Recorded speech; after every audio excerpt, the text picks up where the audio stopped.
So I think I posted my videos out of sequence here. I probably should have talked about what happened at the NIH before posting the video footage of the service dog denial. So what happened was we got to the NIH Sapper Family Lodge, which was where they put their patients who were undergoing testing and treatment and stuff like that for medical problems. So Tolan and I were there along with my husband, and we were checking in. They took all of our information and got to the point where the room was supposed to be assigned. My husband says, "Hey, we've got a service animal. Do you have a lower floor room available? If not, that's fine." And the woman just kind of hesitated, and my husband's like, "Well, is that okay?" And she's like, "No, that's a problem." And we were like, "Oh," because it didn't occur to me to say anything ahead of time about my dog because I'm so used to him being around with me, because I need him to help me pick things up when I fall. I need him to help me up. I need him to steady me sometimes. And it's okay if there's another person there or another person around, but if they're not around, that's a problem for me because I need help, and that's why we have the dog. So the woman said, "Well, you were supposed to get this approved 2 weeks ago," which was not in any of the paperwork. I didn't know it. It was not on the lodge website. We couldn't find any information about that. And I said, "Well, actually, no, we weren't supposed to get them registered 2 weeks ago with you guys, because how am I supposed to come from Tennessee to register with you and let you see my dog in Maryland 2 weeks before I have the medical testing that I needed up here at the NIH? I mean, that doesn't make sense, and that's one of those things that the ADA law prohibits." And she said, "Well, what does he do for you?" And I told her. And she's like, "Well, I still need to get more information." And I'm like, "What else do you need?" And I'm like trying to be calm here because it's not really working because I'm kind of panicking because everything was tied up in this. So we're supposed to be there for 10 days. We're being told that this is the problem. So how do you pay for a hotel room in Washington, D.C. for 10 days when you're told this is going to be part of you coming up for the medical testing? So I asked her, I said, "What else do you need?" And she said, "Well, we have to get your veterinarian's records." We're like, "Okay." So my husband gets her fax number. He gets on the phone. He stands there. He gets with the veterinarian, and they agree, and they send the medical records. I go into the little business center there, and on their computers, I type in ada.gov and printed off a copy of the service dog law and handed it to her. And she kind of basically said, "Oh, that's cute. I'm paraphrasing here, okay?" And she basically said, "Oh, that's nice," or "Oh, that's cute," or something, and set it aside. And I'm like, "You need this law. You need this paper, because what you're asking for is prohibited by this law."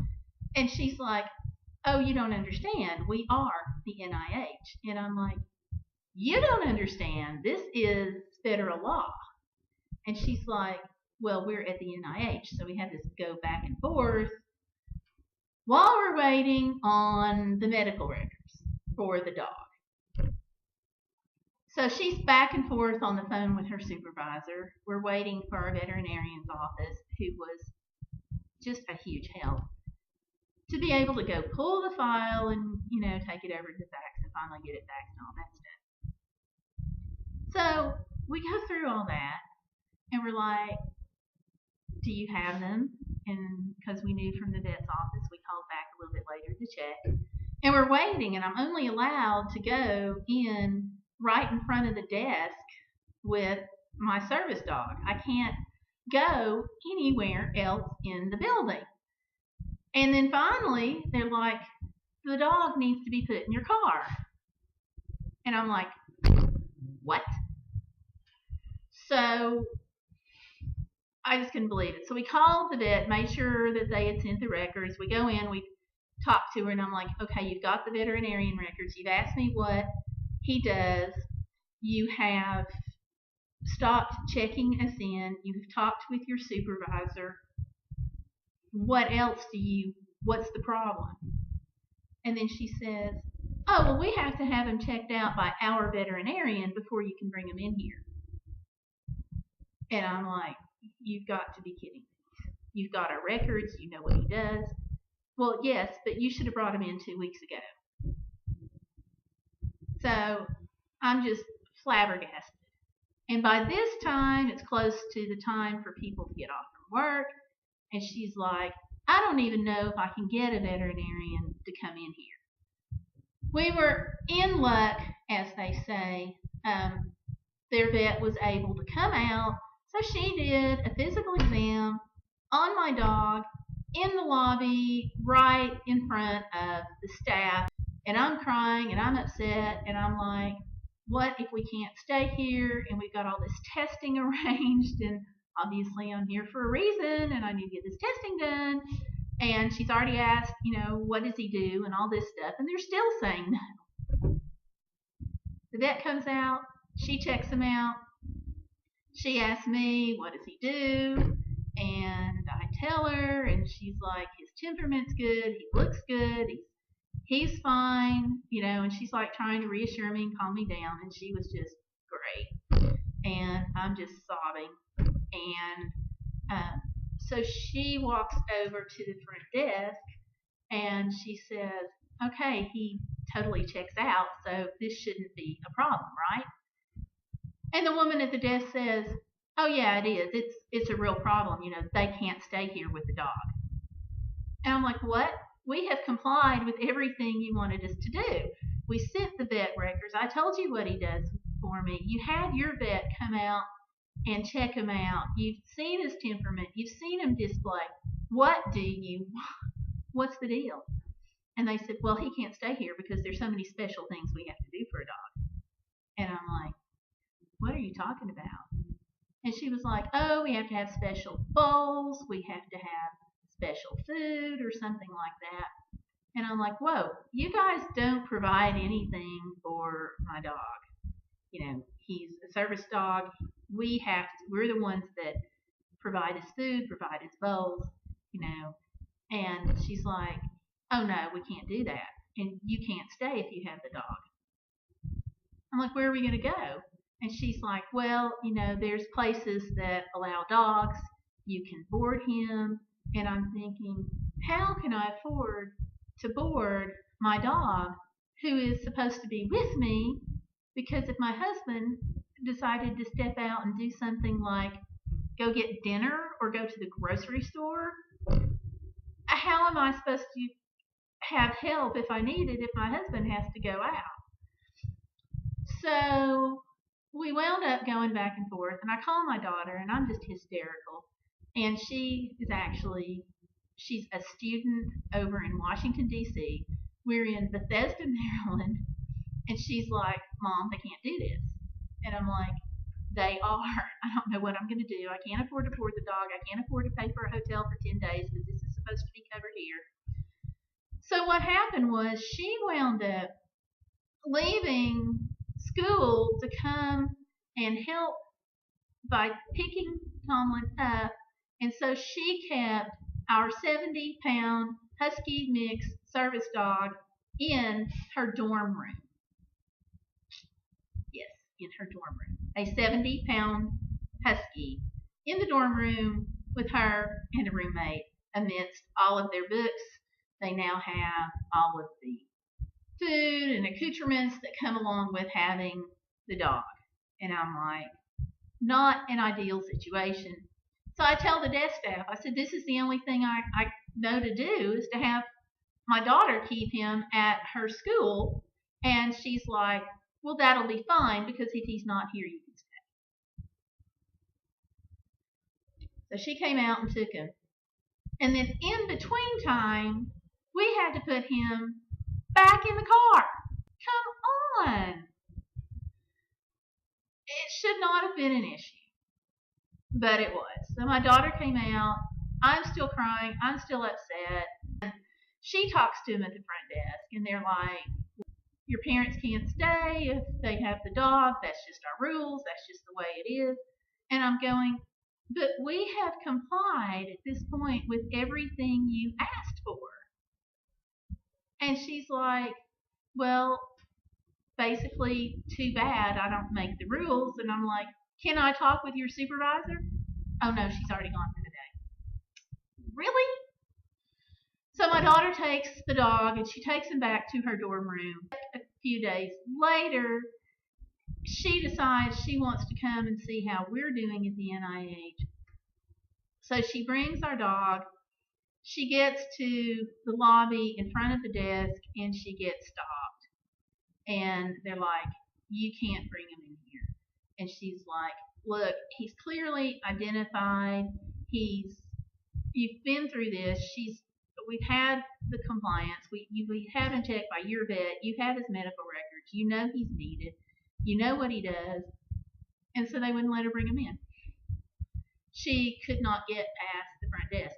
We couldn't even take him into the lobby area or any place.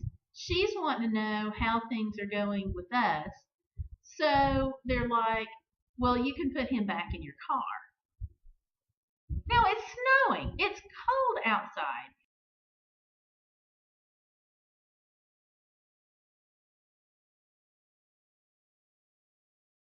It may be the 1st of March, but it is cold and there is snow coming down.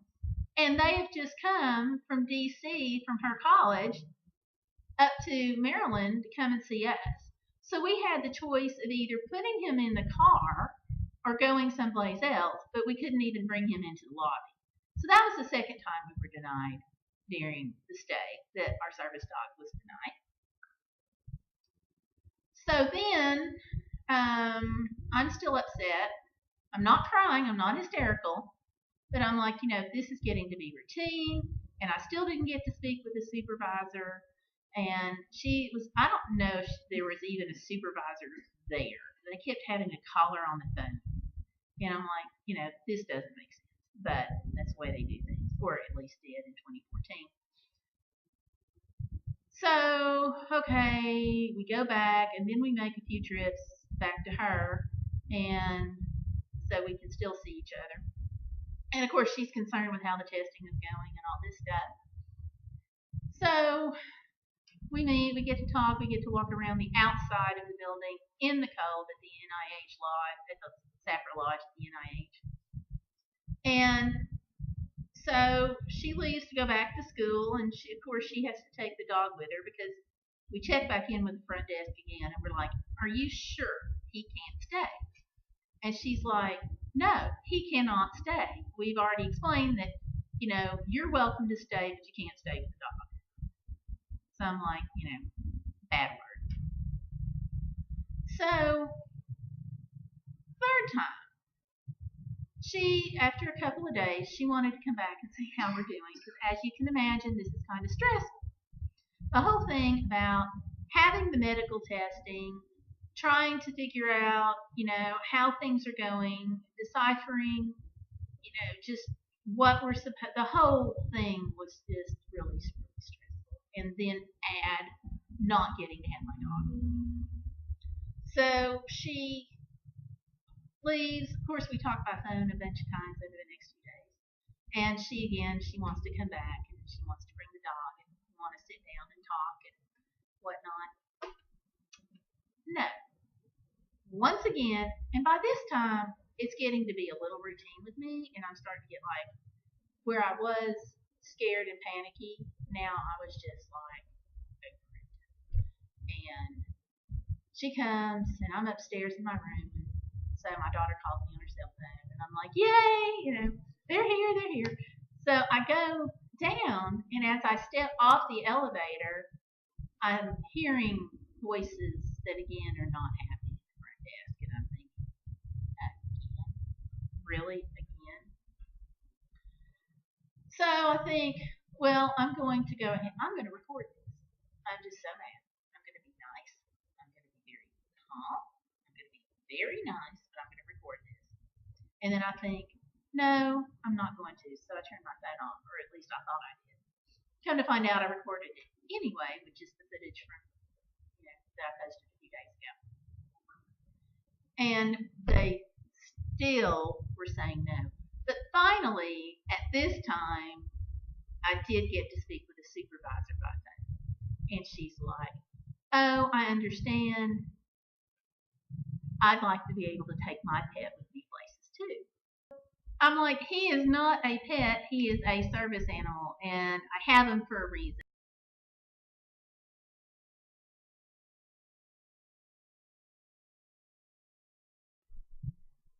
So anyway, she's like, oh, I know, I wish I could take my pet with me too.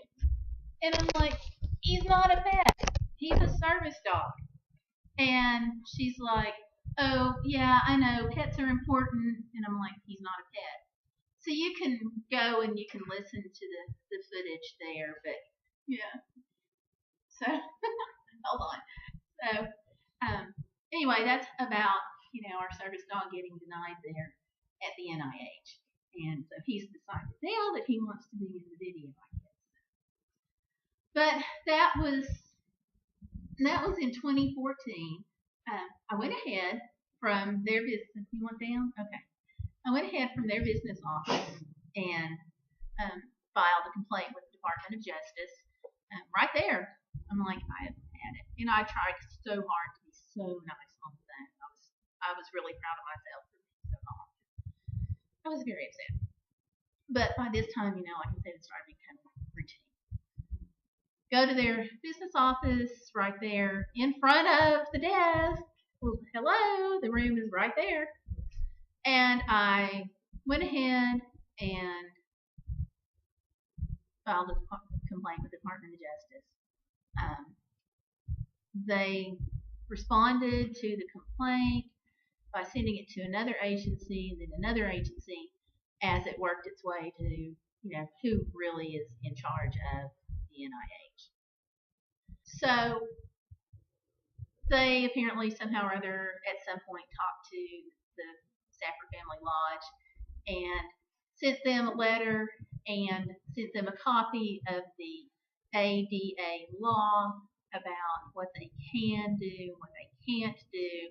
What I'm going to do is I'm going to see about taking a photo of it and posting it on the end of the video so you guys can read it. But that was our experience with their service dog denied at the Safford Family Lodge. It was with the NIH. It was really, really frustrating, very stressful. And hopefully the complaint will cause it to never happen again for anybody else. My service dog has been with me when we drove to Alaska. He's been with me when we went to Florida. Obviously, we've been to Washington a few times to see my daughter, and always took him with us. He's been to the coast. He's been, you name it. We've had him on all of our voyages and have never had a problem until we get to the National Institutes of Health in Bethesda, Maryland, to check into the Safford Family Lodge, and it just should never have happened. Here is a copy of the letter. I did block out my address. Otherwise, everything else is intact. Hopefully this won't happen again. If you have a comment, please leave it below. I do listen and respond. And so I guess I'll see you online.